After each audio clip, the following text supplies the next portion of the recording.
സുജാത മൊത്തം ആഭ്യന്തര വരുമാനത്തിന്റെ 0.66% പോലും സ്ത്രീകൾക്കായി അനുവദിക്കാത്തൊരു രാജ്യത്താണ് ഇപ്പോൾ ബിജെപിയുടെ പ്രതിനിധി ഇവിടെ സ്ത്രീകളെയും പുരുഷന്മാരെയും അല്ലെങ്കിൽ ആൺകുട്ടികളെയും പെൺകുട്ടികളെയും രണ്ടായി പോലും കാണേണ്ടതില്ല എന്ന് പറയുന്നത്. അപ്പോൾ വാസ്തവം അതൊന്നുമല്ല, നമുക്കറിയാം.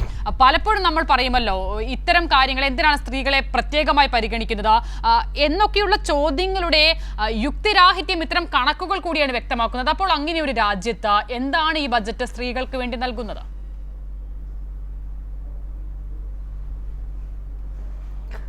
ഈ ബഡ്ജറ്റ് ആകെ നോക്കുമ്പോൾ തികച്ചും നിരാശാജനകമായ ഒരു ബഡ്ജറ്റ്. കാരണം മാഡം ഇവിടെ കുറേ കാര്യങ്ങൾ പറഞ്ഞു. രാജ്യത്തെ സ്ത്രീ ശക്തി ഒരുപാട് കാര്യങ്ങളൊക്കെ ചെയ്തു, 7 വർഷം നിർമ്മല സീതാരാമൻ ബഡ്ജറ്റ് അവതരിപ്പിച്ചു എന്നൊക്കെ മാഡം ഇവിടെ സൂചിപ്പിക്കുകയുണ്ടായി.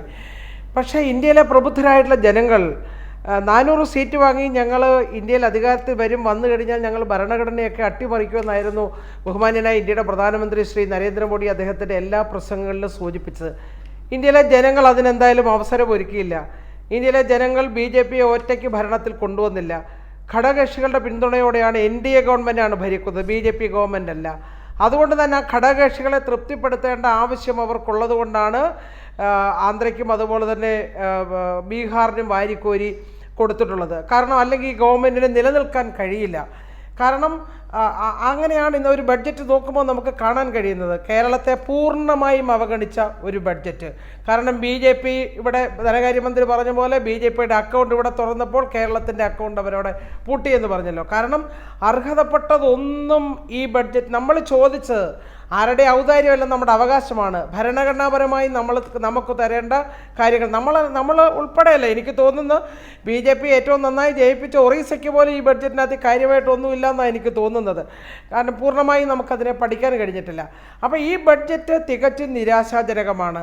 ഇവിടെ ഓർമ്മപ്പെടുത്തിയതുപോലെ 1% തുക പോലും നമുക്ക് മാറ്റിവെച്ചിട്ടില്ല. എത്രയോ കാലങ്ങളായി നമ്മൾ പറയും ബഡ്ജറ്റിൻ്റെ 6% തുക സ്ത്രീകൾക്കും സാമൂഹ്യക്ഷേമ മേഖലയ്ക്കും നീക്കിവെക്കണം, വിദ്യാഭ്യാസത്തിന്, ആരോഗ്യത്തിന്. അവിടെയാണ് ഇവിടെ ഇപ്പോൾ ഓർമ്മപ്പെടുത്തിയതുപോലെ 1% താഴെ തുക 0.66 ഇല്ലേ, അത്രയാണ് സ്ത്രീകൾക്ക് വേണ്ടി നീക്കി വെച്ചിട്ടുള്ളത്. ഇതിനകത്തിൽ എന്ത് ഗുണമാണ് രാജ്യത്തെ സ്ത്രീകൾക്ക് ഉണ്ടാവാൻ പോകുന്നത്? ഇവിടെ ഉജ്ജ്വല ഗ്യാസിനെ പറഞ്ഞു, മുദ്ര ലോൺ പറഞ്ഞു. പക്ഷെ കേന്ദ്ര ഗവൺമെൻറ് തന്നെ തുറന്ന് സമ്മതിക്കുന്നുണ്ടല്ലോ തൊഴിൽ മേഖലയിൽ പുറകോട്ട് പോകുന്നുവെന്ന്. തൊഴിലവസരങ്ങൾ കൊടുക്കാൻ എന്തെങ്കിലും ചെയ്യുന്നുണ്ടോ? തൊഴിലവസരങ്ങളുമായി ബന്ധപ്പെട്ടായാലും സ്ത്രീകളുടെ ഇത്തരം വിഷയങ്ങളുമായി ബന്ധപ്പെട്ട പ്രധാനമായും എനിക്ക് തോന്നുന്നു ബജറ്റ് തന്നെ ശ്രദ്ധ കേന്ദ്രീകരിക്കുന്നത് ഈ MSME മേഖലകളിലാണ്. അത് സ്ത്രീകൾ എന്നുള്ള മാത്രമല്ല, പൊതുവിൽ MSME സെക്ടറുമായി ബന്ധപ്പെട്ട് അതിനെ അല്പം ഉയർത്തിക്കൊണ്ടുവരാൻ കൂടുതൽ പദ്ധതികളും തുകയും. അപ്പോൾ അതിന്റെ പരിധിയിൽ സ്ത്രീകൾ കൂടി വരും. അതിന്റെ കൂടുതൽ ഗുണഭോക്താക്കൾ സ്ത്രീകളാണ് എന്നുള്ളതാണ് അവർ പറയുന്നത്. സ്ത്രീകൾക്ക് വേണ്ടി സ്കിൽ ഡെവലപ്മെന്റ് സെന്ററുകൾ തുടങ്ങിയാണ്. പരിമിതമായിട്ടുള്ള എണ്ണമാണല്ലോ സ്ത്രീകളുടെ സ്ഥിതി എന്താ? ഞാനൊന്ന് പറഞ്ഞോട്ടെ. അതായത് യഥാർത്ഥത്തിൽ എല്ലാ സാമ്പത്തിക വിദഗ്ധരും പറയുന്നുണ്ടല്ലോ നമ്മുടെ മാർക്കറ്റ് സജീവമാണെങ്കിൽ ആളുകളുടെ കയ്യിൽ പണം വേണം. രാജ്യത്തെ സ്ത്രീകളുടെ കയ്യിൽ പണം കിട്ടും. നിങ്ങൾ 90 പദ്ധതിക്ക് എത്ര രൂപയായി ബഡ്ജറ്റിൽ വെച്ചിട്ടുള്ളത്? എത്ര വെച്ചിട്ടുണ്ട്? 2 ലക്ഷം കോടി രൂപ വേണം കുടുംബത്തിലൊരാൾക്ക് തൊഴിൽ കൊടുക്കുന്ന 100 ദിവസത്തെ തൊഴിൽ ആണ്. അതിന് വേണ്ടിയിട്ടാണല്ലോ ആ പദ്ധതി. അതിൽ 86,000 കോടിയേ ഉള്ളെന്നാണ് ഞാൻ മനസ്സിലാക്കുന്നത്. കാരണം തൊഴിലുറപ്പ് പദ്ധതിയെ നിങ്ങൾ ഗ്രാജുവലായി അതിനെ തകർക്കുന്നതിന് വേണ്ടിയിട്ടാണ് ശ്രമിക്കുന്നത്. കാരണം സ്ത്രീകളെ സഹായിക്കാൻ ഏറ്റവും സുപ്രധാനമായിട്ട് ഒരു പദ്ധതിയെ നിങ്ങൾ പാടെ അവഗണിക്കുന്നു. പിന്നെ കൂടുതൽ വർത്തമാനം പറഞ്ഞിട്ട് എന്താ കാര്യം? കാരണം സ്ത്രീകൾ മുന്നോട്ട് വരണമെന്ന് ആഗ്രഹിക്കുന്നത്. ഇവിടെ പറഞ്ഞു ഒരുപാട് മഹത്വമൊക്കെ എനിക്ക് വല്ലാത്ത സങ്കടം തോന്നുന്നു ആ ചർച്ച കേട്ടപ്പോൾ. ആഗോള പട്ടിണി സൂചികയിൽ നമ്മുടെ സ്ഥാനം 111ആണ്. അതായത് പോഷകാഹാരത്തിന്റെ കുറവ് മൂലം പ്രയാസപ്പെടുന്ന ഇന്ത്യയിലെ സ്ത്രീകളുടെ എണ്ണം 57%.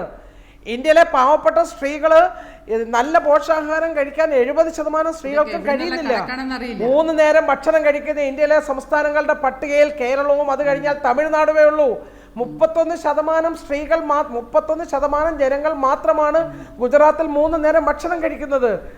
BJP ഭരിക്കുന്ന സംസ്ഥാനങ്ങളിൽ പട്ടിണിയും ദാരിദ്ര്യവും കഷ്ടപ്പാടും എല്ലാം കൂടുമ്പോൾ ഒരു ചെറിയ ന്യൂനപക്ഷത്തിന് എന്തെങ്കിലും സഹായം കൊടുത്തിട്ട് ബഡ്ജറ്റ് അതിഗംഭീരമാണ്, രാജ്യം കുതിച്ചുയർന്നുകൊണ്ടിരിക്കുന്നു എന്ന് പറയുന്നതിൽ ഒരടിസ്ഥാനമല്ല.